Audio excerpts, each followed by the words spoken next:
성경에는 하나님이 하실 일이 있고 인간인 하나님의 형상을 따라 지음받은 우리 피조물인 인간이 해야 될 일이 있다라고 성경은 분명히 이야기를 하고 있습니다.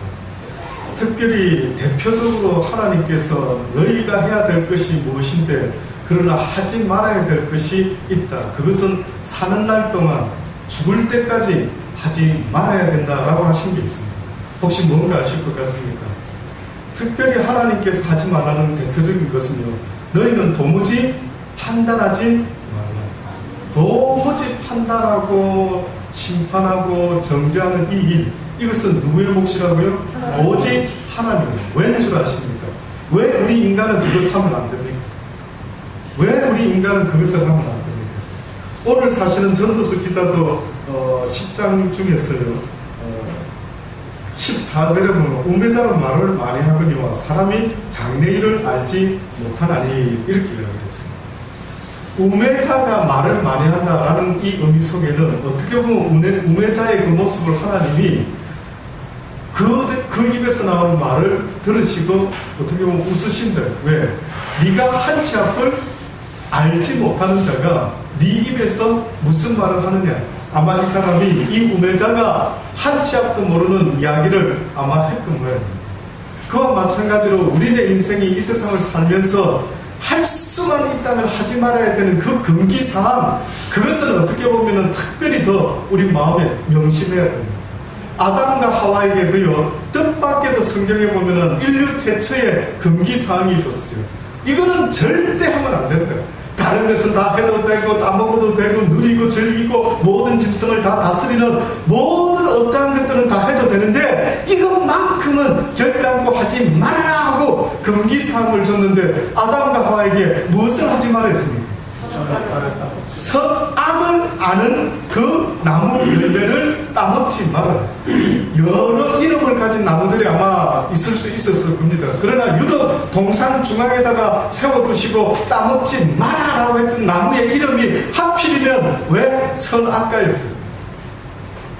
하필이면 선과 악을 판단할 수 있게. 예. 그러면 그것은 하나님은 어떤 면에서 달리 말하면 선악과를 따먹지 말라라고 하는 것은 어떤 말입니까? 선과 악을 판단하는 것은 너희들에게 허락되지 아니겠다. 맞죠? 네. 허락되지 아니했는데 그 동산 중앙에 두신 하나님의 의도는 무엇인지를 우리가 다는 헤아릴 수가 없었지만은 그러나 해필이면 좀 귀퉁이에 치워 놓으시지, 그죠? 그렇게 따먹으면 안 될 그것 좀 치워 놓으시지 않고 중앙에 두셔놓고는 그것을 따먹지 말아라. 따먹는 안에는 정령 죽으리라. 따먹고 나니 선악을 분별하는 일에 저들이 우리와 같이 되었다. 하나가 되었다라고 그렇게 성경이 증거를 합니다.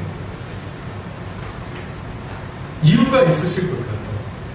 따먹지 말아야 될 그것을 따먹고만 인생에게 있었습니다. 어떤 숙제가 하나 더해지고 말았느냐 하면은 결국은 선악을 분별하는 일이 없다고 한다면 누군가를 사랑하는 일에 있어서 조금은 더 수월할 수 있었을까요? 더 어려울까요? 어려울 것 같습니다. 선악을 분별하는 일이 없었다면 어떤 사람을 봤을 때요, 저 나쁜 놈인데, 나 저 좋은 사람인데, 과연 이 상황에서 선악을 아는 그것이 모든 사람을 사랑하는 일에 도움이 될까요? 걸림돌이 될까요? 도움이 안 될 것 같습니다. 사람을 알고는 좋은 되고요. 몰랐을 때는 그렇죠. 몰라야 되는 거 아닌가 싶습니다. 제가 언젠가 그 어떤 영화에 보니까요, 그 영화 소재가 재밌더라고요. 어떤 사람이 그 상대방의 마음을요, 다 읽는 겁니다. 사랑할 수가 없죠. 사랑할 수가 없어요. 딱 앉아서 대화를 나누는데 그 사람 속이 다 보이는 거예요. 그 속이 다 보이는데 보니까 속은 엉뚱한 생각하고 있는데 말로는 그런 말을 하는 겁니다. 그럼 그 사람은 그 사람을 사랑할 수 있을까요? 어려울까요? 신이 어렵습니다. 인정하십니까? 아멘. 그래서 어떻게 보면은 아예 모르는 것이 그냥 더 사랑하는 일에 더 수월하다.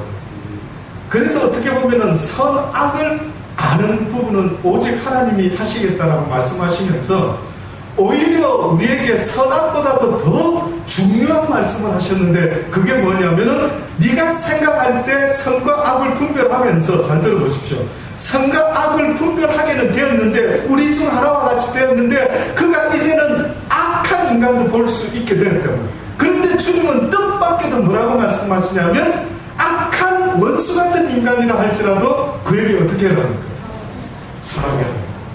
원수라도 그럼에도 불구하고 사랑해라. 그러시면서 주님이 우리에게 뭐를 말씀하시냐면 너희가 죄인 되었을 때 나와 원수가 되었을 때 내가 너희를 사랑했다라는 사실을 잊지 말아라. 그러시면서 하나님의 사랑을 가르쳐 주시는데 하나님의 사랑은 의인과 악인 선인 모든 이에게 공평하게 하늘에서 비가 내리는 것처럼 하나님의 사랑은 너희가 생각하는 그 생각을 넘어서는 선과 악을 넘어서는 그렇다고 여러분 하나님의 악을 사랑한다라고 말한 적이 없습니다. 악한 죄인을 사랑한다. 그래서 그가 회개하여 하나님의 백성으로 거듭나기를 갈망하는 그 하나님의 마음을 그렇게 표현을 하셨던 거죠. 그러니 선악을 알게 하는 일이 때로는 사랑하지 못하는 걸림돌이 될 수가 있는데 주님께서 말씀하시기를 내가 선인과 악인을 똑같이 비를 내린 것처럼 똑같이 모두를 사랑한 것처럼 너희도 원수를 사랑하라. 그리하면 뭡니까? 그리하면 무엇이 된다고 말씀하셨죠? 처음 듣는 이야기십니다.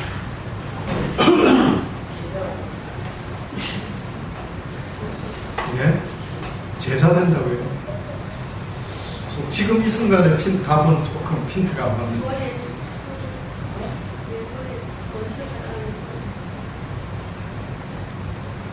이거는 주님이 엄청 강조를 하셨어요. 사람을 입는다고 하셨어요. 내가 악인과 선인에게 곡이 똑같이 되었던 것처럼 너희도 원수라더라도 사랑하면은 뭐가 된댔습니까? 나의 온전한 아들이 될 것이다. 처음 들으시죠? 오늘 성경이 번역이 어찌됐는지는 새로운 성경을 읽으셔서 그런지 몰라도 하나님의 온전한 아들, 뜻밖이죠. 온전한 아들이 있고 온전하지 못한 내가 온전한 것처럼 너희도 온전하다라고 주님은 계속 말씀하십니다. 다시 말씀하시는 그 말씀의 의미는요, 하나님의 자녀만이 어떻게 보면 하나님의 나라에 들어올 수가 있다라고 말씀합니다. 하나님의 자녀만이 그 자격을 가진 자만이 아버지의 나라에 올 수 있기 때문에 아버지께서는 우리를 온전한 자로 아버지의 나라에 가까이에 두려고 작정을 하셨던 것 같습니다. 물론 예수 그리스도를 믿고 방장에 죽어버리면 그저 한편 강도같이 그나마 구원을 얻을 수 있을지 모르지만 하나님이 원하는 100점짜리 아들이 있다면 그것은요, 원수까지라도 그를 위하여 기도할 수 있는 그 사랑을 가진 자를 하나님은 지금도 원하고 계십니다. 그러니 이 세상에서 하나님은 성경을 통하여 하나님이 하셔야 될 일이 있고 우리 인간이 해야 될 일이 있는데 우리 인간은 누구를 판단하고 심판하는 일을 해서는 안 되고 오히려 선악간에 분별하면서 원수 같은 사람이라 할지라도 어떻게 하라고요? 그를 위하여 사랑하라. 어떻게 사랑하라고 말입니까? 그를 위하여 기도. 그 영혼을 위하여 기도하는 것은 그 영혼을 가장 사랑하는 자의 모습이라는 것을 잊지 마십시오. 아멘. 기도를 해줘요. 그래서 예수님이 스데반 집사가 우리한테 본을 보여주셨는데 예수님이 자기를 죽이는 원수, 자기를 죽인다면 그 원수 아닙니까? 여러분을 누가 죽이려고 해요. 그럼 그 인간은 여러분에게 있어서 누굽니까? 원수지요. 그런데 예수님이 십자가에 달리실 때 자기를 죽이는 그 원수를 향해서 뭐라고 이야기합니까? 아버지요, 저들을 용서해요. 저들의 죄를 저들을 돌리지만 저들이 알지 못하고 하는 저 불쌍한 영혼들 긍휼히 여겨 주옵소서. 이것이 바로 사랑이라고 성경이 우리에게 말씀해 주고 있는 것입니다. 저는 여러분이 해야 될 그 일만을 간절히 원하며 바라보며 달려갈 수 있게 되기를 간절히 주의 이름으로 축원합니다. 그렇게 되기 위해서, 그렇게 강한 사랑의 사도가 되기 위해서 하나님은 날마다 너희의 믿음이 장성한 분량에 이르기까지 나가기를 원한다. 그 사랑은 아무나 할 수 있는 게 아니랍니다. 누가 할 수 있다고요? 어른이 한다는 거예요. 힘센 사람이 한답니다. 능력 있는 자가 한다랍니다. 또 다시 말하면은요, 부자가 할 수 있는 게 뭐랬습니까? 부자가 할 수 있는 게 뭐랬죠?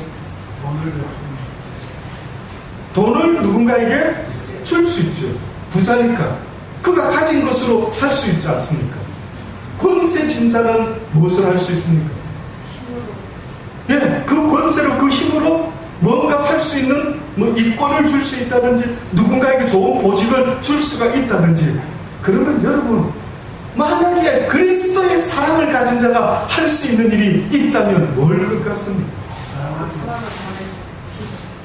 그 전해주는 겁니다. 그러니까 부자가 돈을 주면은 그 누구에게 주겠습니까? 가난한 자에게 주겠죠. 그러면 가난한 자가 부자의 돈을 한 3억 좀 받으면 조금 전까지 가난했는데 그 사람은 어떤 사람이 됩니까? 액수의 기준은 뭡니까? 없지만은 그러니까 3억 하면 목사님 그 부자 측에 잘하면 들 수도 있겠는데, 예, 잘은 몰라도 액수 정확한 부자의 액수는 모르겠지만은 조금 전까지 가난했던 사람이 돈 많은 부자가 그에게 돈을 줬더니만 가난의 자리에서 뜻밖에도 부한 사람의 자리, 그 부자와 비슷한 자리까지 올라갈 수도 있다면 또다시 여러분에게 물어보는 것입니다. 하나님의 사랑을 가진 자가 하나님의 사랑을 모르는 자에게 그 사랑을 베풀게 되면은 어떤 일이 일어날 것 같으냐는 겁니다. 사랑이 잘 모르는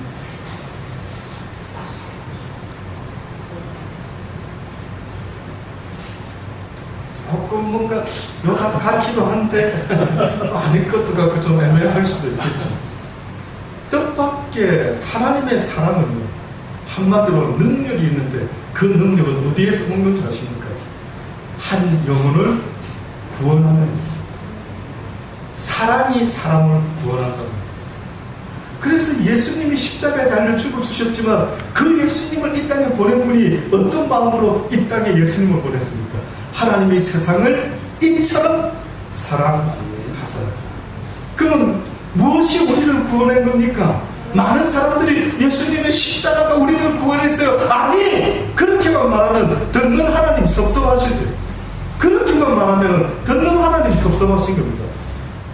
예, 물론 희생은 예수님이 다 치르셨다 할지라도 이처럼 사랑했던 그 하나님의 사랑이 우리를 강권하고 예수 그리스도를 강권해서 그 사랑 때문에 내 아버지의 뜻을 이루기 위하여 예수님이 순종을 했다라고 말하지 않습니까? 나도 하나님이 내 아버지가 너희들을 이렇게 사랑할 줄은 몰랐다. 그래서 예수님은 어떻게 보면은 돌아가시는 그 순간까지 아버지여 엘리 엘리 라마 사박다니 어찌하여 나를 버리시나이까 그렇게 말해요. 비참한 절규였더니 사랑하신다면서요. 사랑하신다면서 왜 나는 아들인 나는 사랑 안 하고 왜 나를 버리시나이까 그렇게 부르짖어요. 그때 모든 하늘나라의 천사들이 도대체 이게 무슨 시츄에이션이지?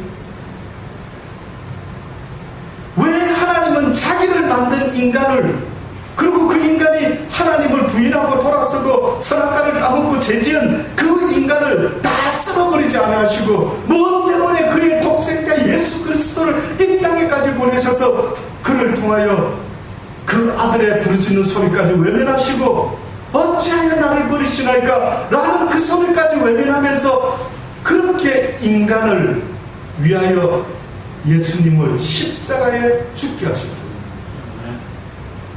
천사들은 고민이 될 겁니다. 그리 맞서서 하나님, 제가 만약에 천사를 한다면 그 옆에서 그랬을 겁니다. 그리 맞서서 가치가 없습니다. 그리 맞서서 새로 만드소서, 저 인간들 다 없애고 아담과 하와와 같이 새로운 인간을 만드소서.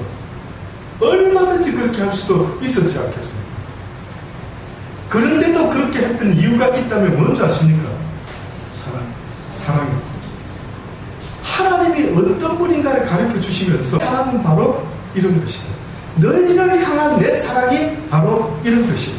그러면 하나님은 그 아들까지 내놓으신 하나님께서 뭔가 생각하셨을 텐데 내 아들까지 사랑으로 내어놨을 때 하나님은 뭔가 이유가 있는데 그 이유가 무엇일까라고 저 스스로 깨달아 보면요, 주님의 마지막 카드 아니었을까요?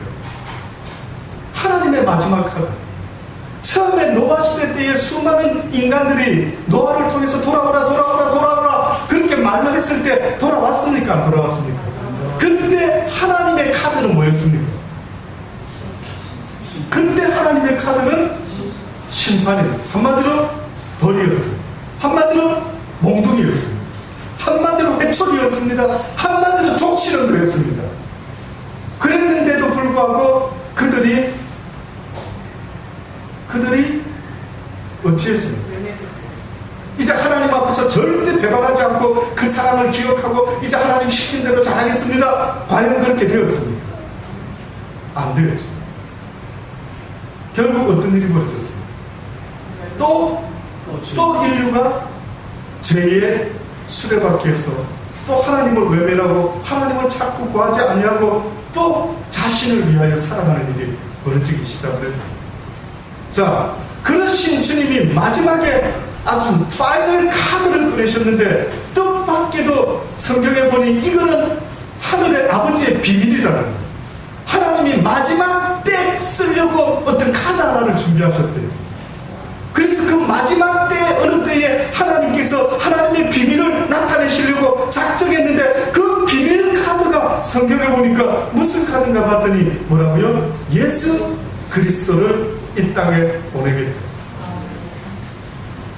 그래서 성경에 보니 하나님이 세상을 이처럼 사랑해서 더 이상은 이렇게도 해봤고 저렇게도 해봤지만 안 될 때에 어떻게 보면 아버지 자신이 희생 제물이 되어 그 죄값을 법을 정하신 그분이 죄의 삭은 사망이라고 했기 때문에 그 삭에 대해서 누군가가 치러야 되는데 결국 이 세상에서는 그 누구도 치를 수가 없고 누군가가 대신 치러야 된다면 죄 없는 어떤 분이 값을 치러야 되는데 그것을 누가 택했습니까? 하나님이 스스로 택하여 예수님이라는 그 독생자의 이름으로 이 땅에 다시 나타나게 되십니다. 그래서 성경에 보면 예수님의 십자가의 그 모습을 뭐라고 표현합니까? 하나님의 사랑의 확증입니다. 우리에 대한 사랑의 확증이었다고. 자, 그럼 다시 질문, 아까 했던 질문 돌아갑니다. 부자는 뭘 준다고요? 돈을 줘서 누구에게 돈 준다고? 부자가 부자에게 돈 줍니까? 가난한 자에게 돈 줍니까?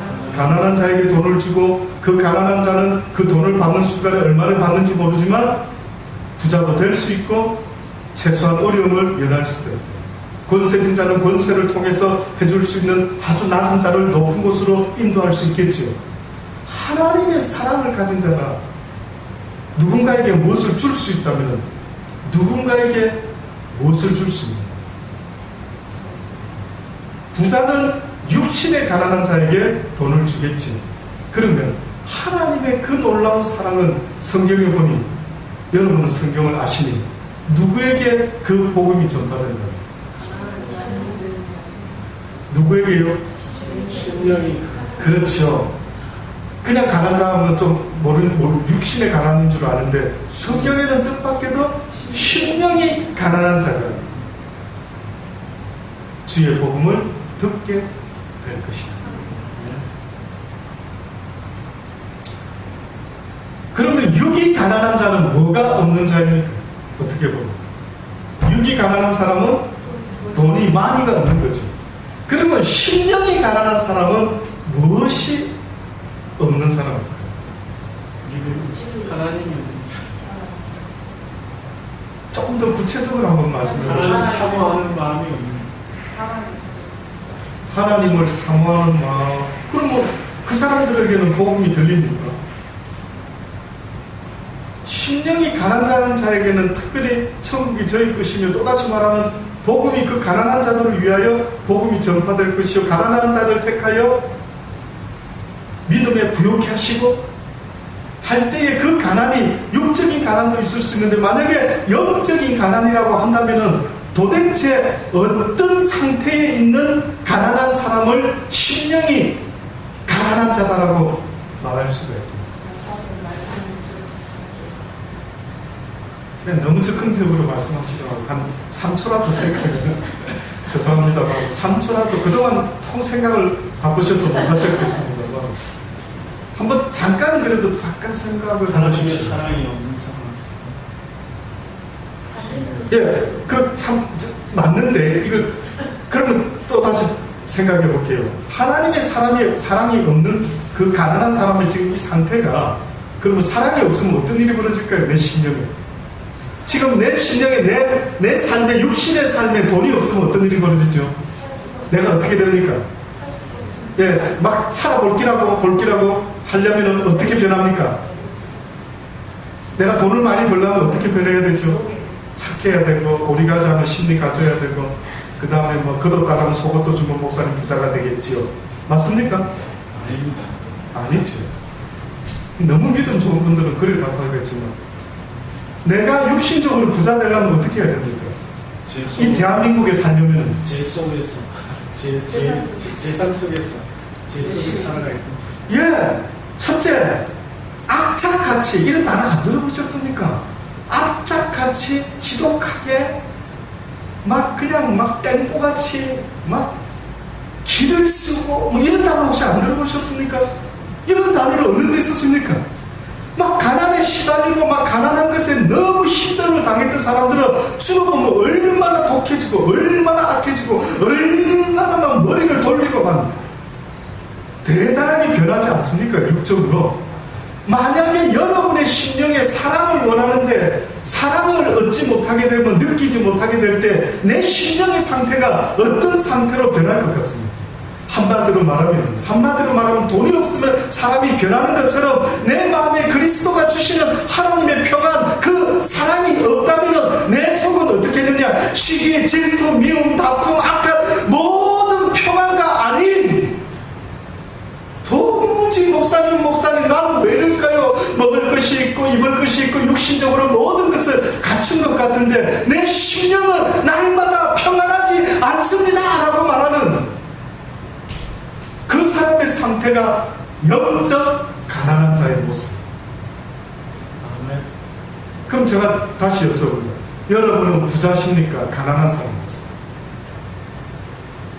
아니면 한 1,000만 원 정도 있는, 사랑이 한 1,000만 원어치 있는 것 같습니까? 한 1억 원어치 있으실 것 같습니다. 하나님의 그 사랑이 얼마 정도 저축되어 있는 것 같습니다. 배고프지 않은 정도 같습니다. 예. 돌아보시다 보면은 우리는 그래도 하나님의 그 사랑에 대해서 하도 듣고 사모하다 보니 우리도 모르게 옛날 같으면 10가지 일이 벌어지면 10번 다 화를 내고 난리가 났죠. 그런데 어느 순간에 점점 횟수가 줄어드는 것 혹시 여러분 스스로 느껴보십니까?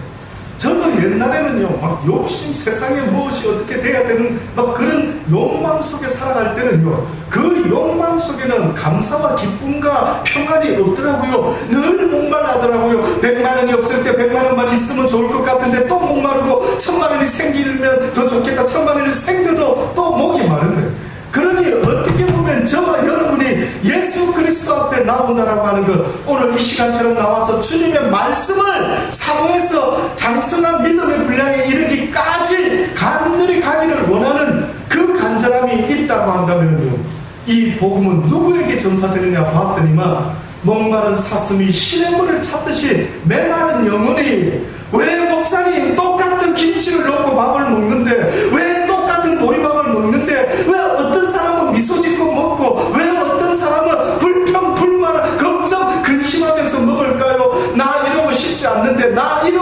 않는데 얼마나 주님한테 부르짖고 또 부르짖는지 모릅니다. 그런데도 왜 이렇게 안 되지요? 왜 이렇게 안 될 것 같습니까? 주님이 뭐라 말씀합니까? 내 말이 너희 안에 거하고, 네가 내 안에 거하면 뭐라고요? 무엇이든지 하나님의 말씀의 씨앗을 온 군데 뿌리는데 어떤 씨앗은 길가밭에, 어떤 씨앗은 돌짝밭에, 가시덩굴에, 어떤 씨앗은 옥토에 뿌려졌댔죠. 근데 그 옥토가 뭐랬습니까? 하나님의 말씀을 사모하고 가슴에 품는 자의 그 밭이 바로 옥토의 밭인데, 그 말씀의 열매 첫 번째가 무엇으로 열매를 맺는다고 성경이 누누이 말씀하지 않습니까? 뭐라고 성경이 증거합니까? 사랑. 성령의 열매 첫 번째, 사랑, 희락, 화평, 모든 각양선한 좋은 것들이 그렇게 열매를 맺는데, 그 열매는 무엇이 씨앗이 심어져야 되는가 봤더니만 하나님의 말씀의 씨앗이 심겨져야 돼요. 아멘. 어떤 사람이 하나님께 기도를 합니다.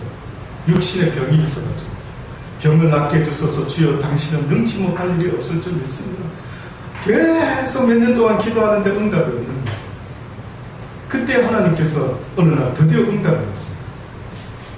근데 너무 간단한 응답이 왔는데 이 사람이 그 응답을 듣고 그냥 너무 뜻밖의 응답을 받아가지고 까무러졌다.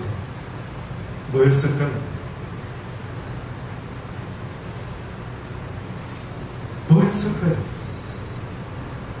그분은 전혀 예상 못한 응답을 받고, 그분의 생각에는 하나님께서 나타나셔서 그래, 네 소원이 뭐냐, 이 병 좀 낫게 해주셔서 알겠다. 그러니까 참 오랫동안 기도했구나 해서 쫙 낫게 해주실 줄 알았는데, 엄청 기도했는데 뜻밖의 말씀을 딱 하시길래 이 사람이 뒤로 까무러집니다.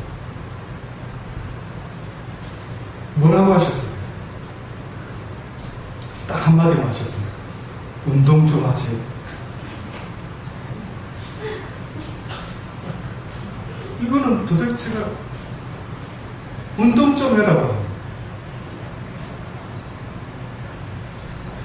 그러니 어떻게 보면은 기적을 원하기 전에, 어떤 능력을 원하기 전에 뜻밖에도 네가 해야 될 마땅한 도리를 해라라고 하시는 것처럼, 하나님은 우리에게 마땅한 도리가 기본적으로 모세를 통해서 여호수아도 이스라엘 너희 백성들에게 날마다 하루도 건너지 말고 주야로 문지방을 드나들고 나갈 때도 손등이나 이마에도 잠시도 잊어먹지 말고 해야 될 아주 기본적인 운동이 있다라고 하시는데, 그게 뭐였다고 말씀하십니까?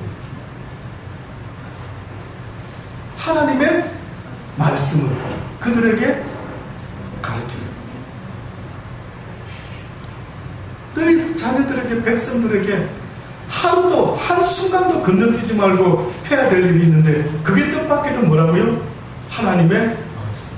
그러니까 하나님 말씀 이야기할 때마다 성경은 뭘 이야기하고 있느냐면은, 하루에 적당히 어쩌다 일주일에 한 번 정도 성경 들여다보고 한 번 정도 교회 가서 예배 드리면 된다라고 그렇게 써놓은 게 아니라, 뜻밖에도 날마다 주야로 묵상하고, 다윗은 오죽했으면 이 세상의 천년보다 하나님의 전의 성전에 문지기가 되기를 원합니다. 왜 문지기 된다 했습니까?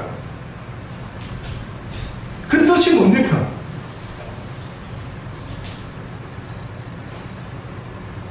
그 하나님의 말씀이 다스리는 그 하나님의 도성에서, 그 하나님의 말씀을 들을 수 있는, 그 하나님의 모든 것을 느낄 수 있는 그 하나님의 선에서, 거기에 오래 하루를 머무는 것이 나에게는 복되다. 너무 쉬운 이야기였죠. 여러분, 우리가 하루에 몇 번 밥을 먹습니까? 기본적으로 3번.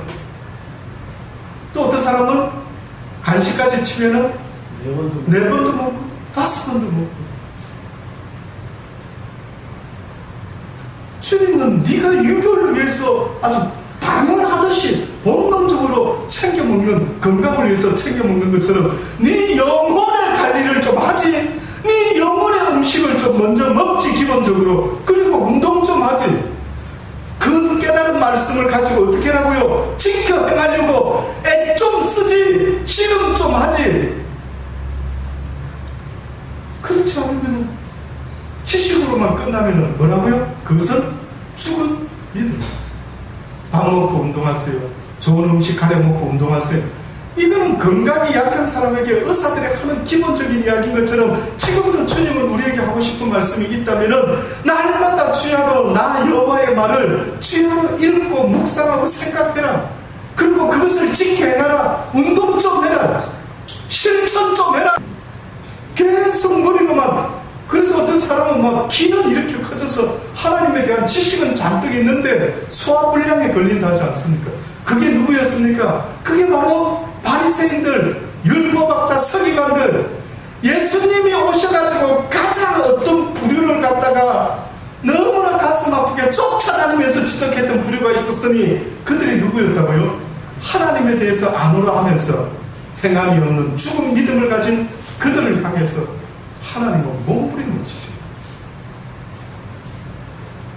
저는 여기 있는 여러분은 그렇게 되지 않기를 주의 이름으로 축원합니다. 제발 그리하지 마세요. 그리하지. 배운 것은 행해라고, 배운 것은 써먹으라고 우리에게 말씀하시지 배운 걸 왜 그냥 넘깁니까? 제가 지난 주일 오후 시간에 우리 두 권사님을 예를 든 적이 있는데 기억나십니까? 권사님에게만 해당되겠습니까? 모두에게 해당되는 이야기였죠. 그때 제가 뭐라고 이야기했는지 혹시 기억나십니까? 뭐 이야기했습니까? 사랑 이야기했지 않습니까? 미워도 주님이 우리를 원수인데도 사랑하셨다는 걸 정말로 그 주님이 어떤 분인가를 깨달았다 한다면 마지막 카드, 하나님의 마지막 카드가 예수 그리스도라고 하는 사랑의 카드였다면 주님도 우리에게 뭐라고 말씀합니까? 그 누구도 네가 아무리 복음을 멋지게 잘 표현을 할지 몰라도 그 말로는 남편이고 누구도 끄떡도 안 하는데 그러나 어떤 자에게는 변화가 일어난다고요? 선한 행실을 행하는 아내, 남편이 비록 하나님을 알지 못하는 자라 할지라도 어떻게 한다고요? 구원시킬 수가 있다. 선한 행실 뭡니까? 이론입니까? 실제 엑서사이즈입니까? 실제 엑서사이즈를 해라. 이론을 말해라고 성경은 말한 적이 없는 것입니다. 그래서 주의 제자들도 복음 전할 때에 조건이 사실은 단서가 붙어 있습니다. 베드로에게 네가 나를 사랑하느냐, 네가 나를 사람들보다 더 사랑하느냐 물어보셨던 그 말씀 속에 감추어져 있는 하나님의 예수님의 의도가 있는데 그게 뭔지 아십니까? 네가 정말로 나를 사랑한다면 이제 이 복음을 네게 맡겼으니 네가 이 복음을 전하는 일에 있어서는 어떤 힘듦과 수고와 심지어는 목숨까지라도 아끼지 말고 증거해야 됩니다. 사도들이 받은 그 엑서사이즈는 피곤할 때는 안전해도 된다가 아니었다. 복음 전하는 일에 있어서는 바울이 말한 것처럼 내 생명을 조금도 귀한 것으로 여기지 아니하고 달려갈 길 다 달려가고 멈추는 주님이 부르는 그날까지 달려가야 돼. 오직 사나 죽음. 결국 그 말은 너희들도 이 복음을 입술로만 전하는 자가 아니라 아비된 자의 마음을 가지고 최선을 다해 목숨을 걸고 복음을 증거해라. 마찬가지로 너희가 복음을 배웠느냐 깨달았느냐 이제는 그 복음을 행하라. 그래서 오죽했으면 알아듣지 못하니까 네가 믿음이 있느냐 네 믿음을 내게 보이라. 나도 내 믿음을 너에게 보이겠다. 믿음 보여줘 보세요. 성경에 말하는 네 믿음을 내게 보이라. 모르십니까? 내가 주여 주여 기도도 하고 막 금식 기도도 잘하고 막 동네 의기에 서서 그냥 긴 옷을 입고 기도도 많이 했고 나 모르십니까? 모른답니다. 모른답니다. 주님이 나 하늘에서 불을 내리고 귀신을 쫓고 권세 행하고 능력을 행했는데 나를 모르시라니까 모른다고 하십니다. 왜 그럴까요? 왜 그랬을까요? 하나님의 뜻대로 행한다는 그 말 속에는 하나님의 사랑을 가지고 복음을 증거하지 못하면 결국은 그는 하나님께 알려진 바가 될 수가 없더라.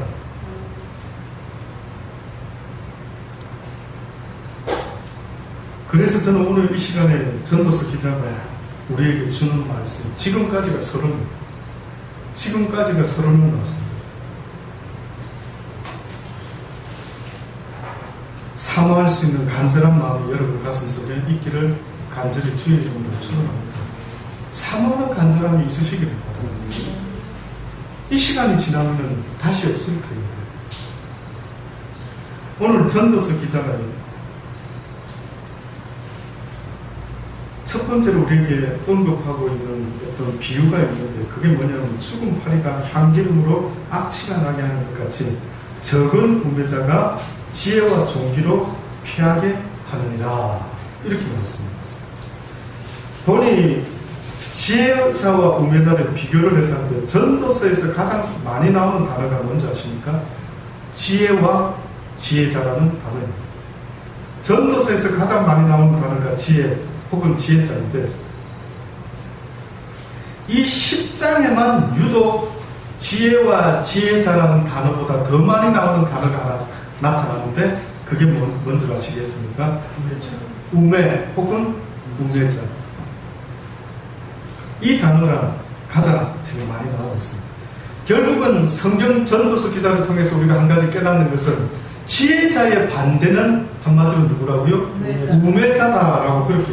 그래서 그 우매자의 대표적인 모습을 지금 전도서 기자가 예를 드는데 무엇으로 예를 들었냐면 죽은 파리가 향기름으로 악취가 나게 하는 것 같이 적은 우매가 지혜와 존귀로 피하게 하느니라.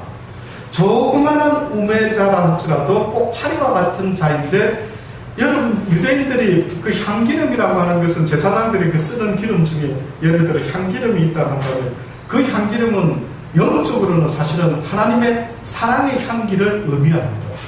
그래서 그리스도인들에게 이 기름 부음이 있다라고 하는 것은 내 삶을 통하여 그리스도의 사랑의 향기가 나타나기를 원하는 그런 뜻으로 구약시대에 아마 제사장들이 그런 향기름을 사용했던 겁니다.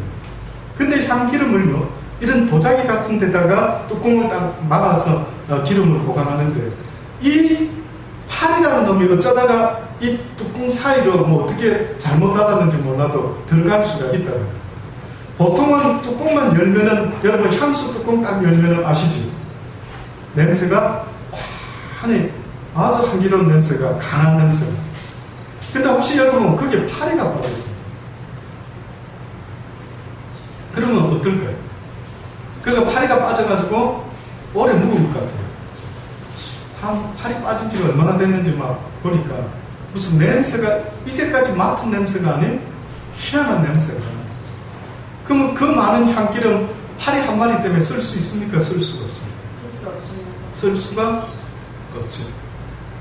이와 유사한 이야기가 옛날에 중세시대에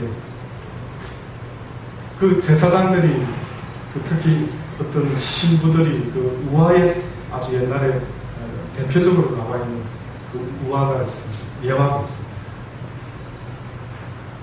성수를 가지고 세례를 주는데 어느 날 세례 주고 있는데 갑자기 그 성수에 파리 한 마리가 빠졌습니다. 그랬더니만 한쪽 사제들은 버려야 됩니다. 이 파리가 빠져가 오염이 됩니다. 한쪽 사제들은 아니다. 파리도 거룩해졌을 것이다. 계속 쓰자. 이걸로 논쟁을 했다고. 여러분 생각에는 어떤 것 같습니까? 버려야 될 것 같습니다. 예? 버려야 될 것 같습니다. 예. 뭐 영적으로 신령한 생각을 하자면 파리가 변화됐겠지. 뭐 이렇게도 생각될 수 있는데 또 일반 상식적으로 볼 때는 예, 뭐 답이 뭐가 있겠습니까? 각자 믿음대로 할지어다. 그 말고는 할 말이 없죠. 나 괜찮다 하고 나 찝찝해 하지 말고 그뿐이고. 이와 마찬가지로 향기름에다가 왜 파리가 빠졌단 말이에요. 근데 이거는 이 경우와 다르게 빠져서 좀 묵었는지 어찌됐는지 시간이 가면서 뜻밖의 이 파리로 인해서 향을 못 쓰게 되었대요. 악취가 나죠. 그러면서 지금 우매자를 이렇게 이야기합니다. 성경에서 보는 우매자, 이런 결과를, 이 좋은 향을 다 망쳐놓는 이런 일을 벌이는 자. 다시 또 말합니다. 지혜자의 마음은 오른편에 있고 우매자의 마음은 어디에 있다며? 왼편에 있대. 오른편이라고 말하는 것은요, 우리가 잘 아는 것처럼 어떻게 보면 오른쪽이라는 것은 정의, 올바름, 능력 뭐 이런 뜻이 있습니다. 하나님의 편. 왼쪽이라고 말하는 것은 그 반대의 의미입니다. 그래서 우리가 잘 아는 것처럼 마지막 때 주님이 심판할 때 오른쪽에는 누구를 세우고요? 양과 같은 자, 왼쪽에는 누구를 세우고요? 염소 같은 자들을, 이 불법을 행한 자들아 내게서 떠나가라. 나는 너희들을 알지 못한다. 그래서 하나님은 지금도 우리에게 우매자가 되지 않기를 간절히 원하는데, 결국은 누가 지혜자가 되고 누가 우매자가 됩니까? 라고 했을 때에 한마디로 말하면 하나님의 말씀을 사모하는 자는 결국은 지혜자가 될 수밖에 없고, 하나님의 말씀을 깨닫지 못하고 알지 못하고 읽지 못하고 묵상하지 못하고 사모하지 못하게 되면 자기 자신도 모르게 자기의 모습이 우매자의 모습이 되고, 또다시 더 나아가서 말하면 그 우매자라는 것은 하나님 앞에 범죄하는 자가 되고 만다는, 그 이야기가 예를 들어 있는데 여호수아 7장에 있는 아간의 이야기가 바로 그 이야기입니다. 아간의 이야기 아십니까? 아간, 이스라엘 백성이 이제 여호수아를 통해서 가나안 땅에 들어갔을 때 가장 먼저 쳤던 성이 있었는데, 거대한 성이 있었죠. 어떤 성이었습니까? 여리고라고 하는 성이 있었습니다. 그 여리고 성을 이길 때 어떤 방법으로 이겼습니까? 육적인 방법으로 이겼습니까? 영적인 방법으로 이겼습니까? 영적인 방법. 또다시 말하면 하나님이 우리의 편이 되어 주신, 또 우리가 하나님의 편이 되었을 때에 일어났던 놀라운 일, 다윗이 골리앗과 싸울 때와 같이, 골리앗아 너는 창과 단창으로 내게 나오지만 나는 만군의 여호와의 이름으로 내게 나간다 하는 것처럼, 그때는 이스라엘 백성들이 여호수아라는 지도자를 앞세워서 그가 시키는 대로 하나님께서 허락하신 주신 명령대로 여리고성을 매일 한 차례 돌다가 마지막 날에 막 7번 되면서 와우 외칠 때 그 위대한 성이 무너집니다. 전쟁에 능한 신이라는 말이 그래서 나오는 겁니다.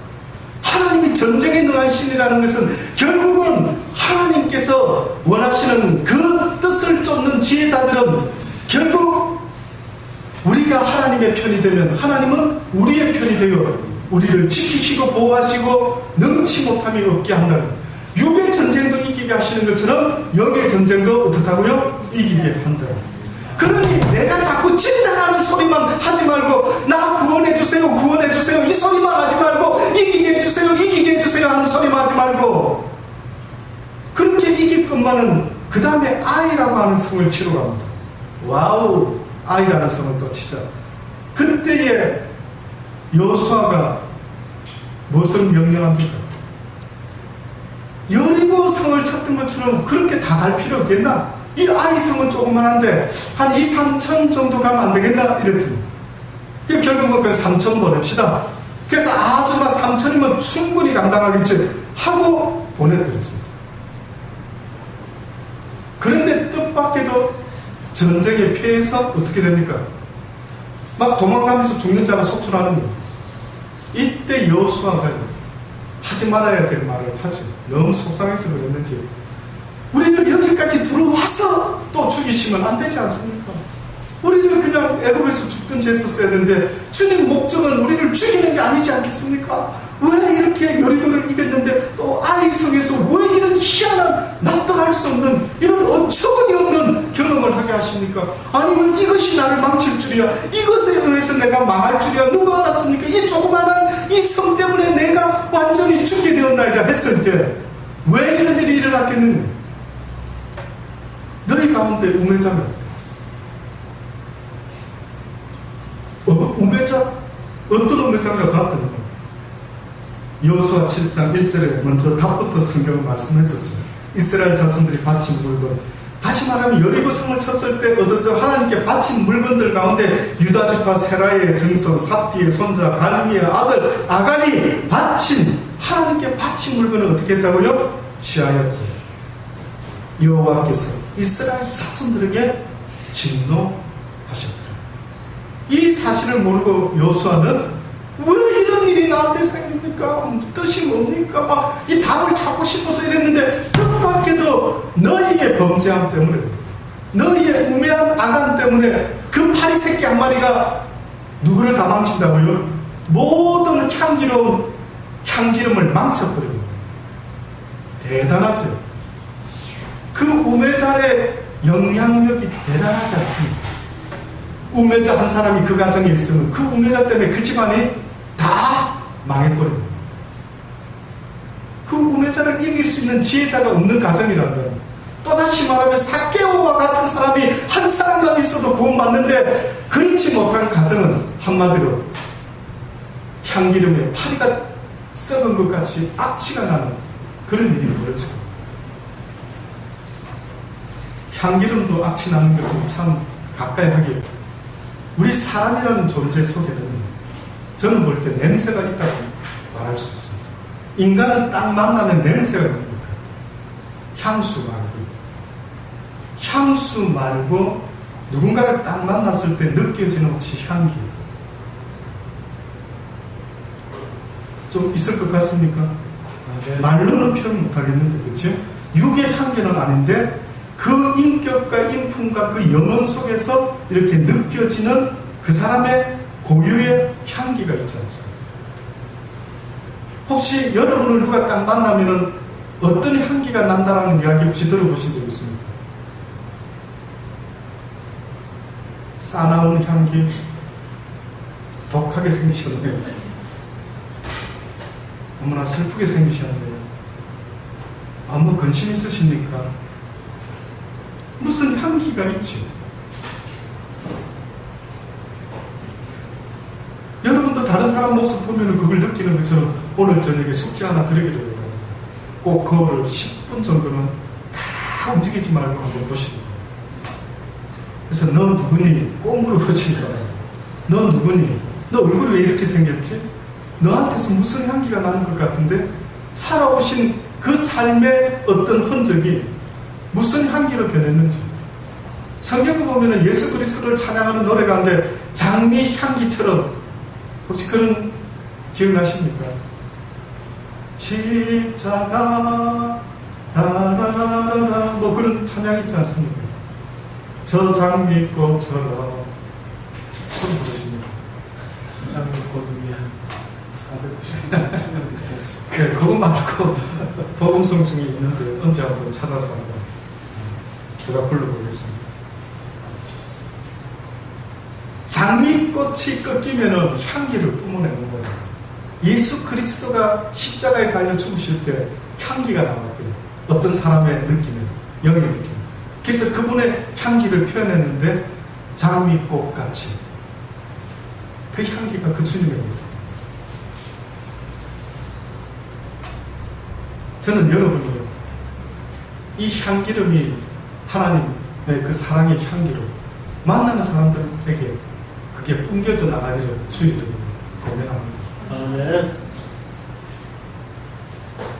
아간 한 사람이 뜻밖에도 그 한 사람 때문에 그 파리 때문에 이스라엘 백성들이 많은 사람이 죽었습니다. 이걸 도대체 하나님이 뭘 가르쳐 주려고 이렇게까지 다른 사람을 희생시키면서까지 원인은 아간인데 왜 아간 때문에 다른 사람이 죽어야 하는 거예요?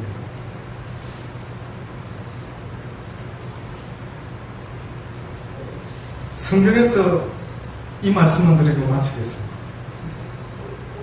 성경에서 가장 어리석은 우매자 곧 어리석은 자, 가장 성경이 말하는 최고의 우매자.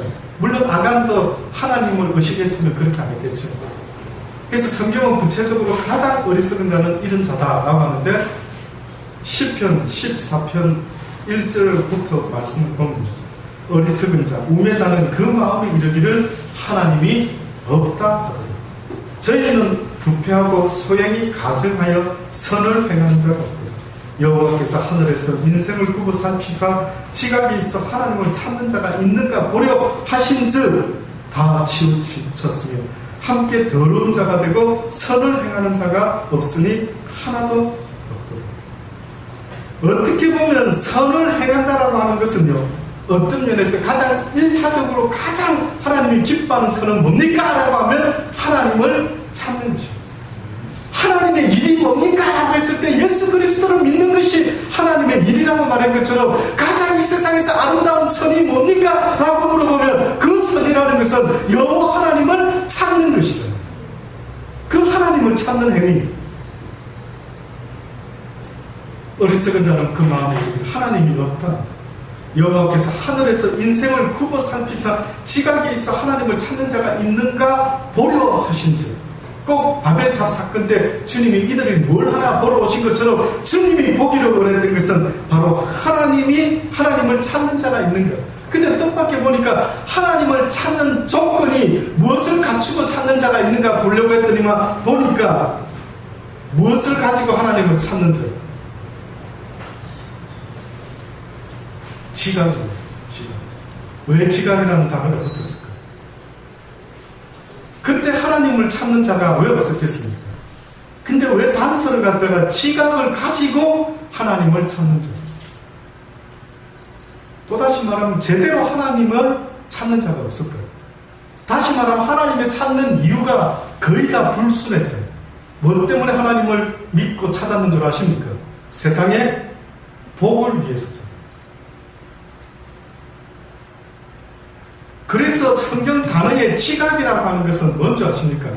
지각을 사용한다는 것은 하나님을 인격된 인품으로 깨달은 자에게서 나타나는 어떠한 모습이 지각을 가진 자.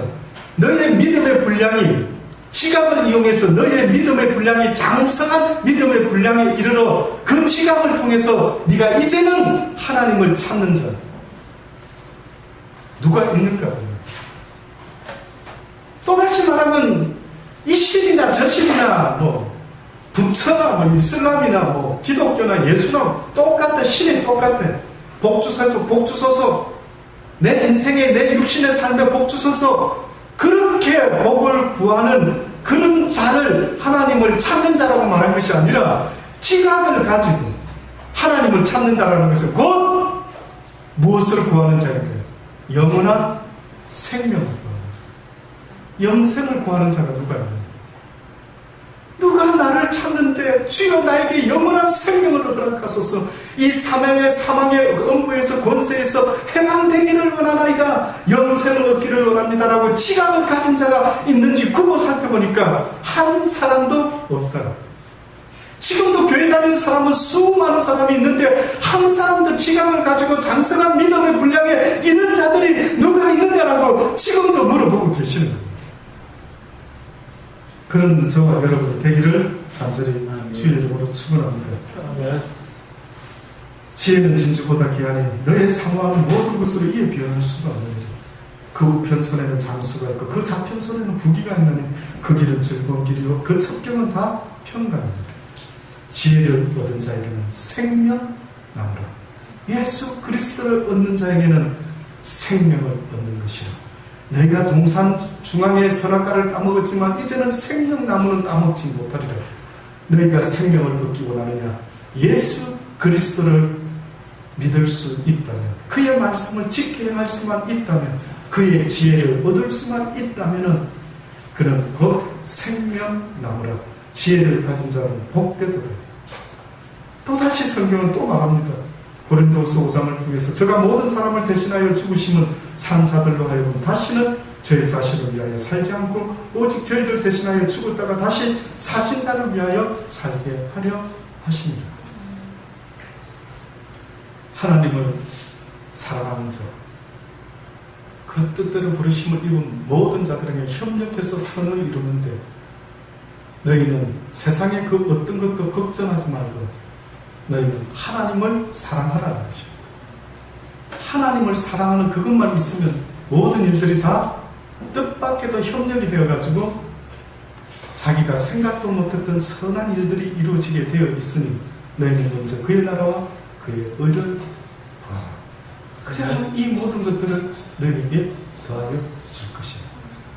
이제는 하나님을 사랑하는 일에 있어서 너를 위하여 살지 않고 하나님을 위하여 사는 것은 곧 하나님을 사랑하는 자의 마땅한 모습이다.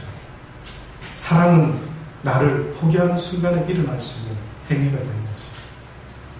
어느 누구를 사랑하게 되는 그 순간부터 내 존재의 의미는 그 사람을 위함이지. 이게 사랑의 정의 아닙니까? 여러분이 하나님을 사랑한다면 이제는 나를 위하여 살지 말고 주를 위하여 사시게 됩니다.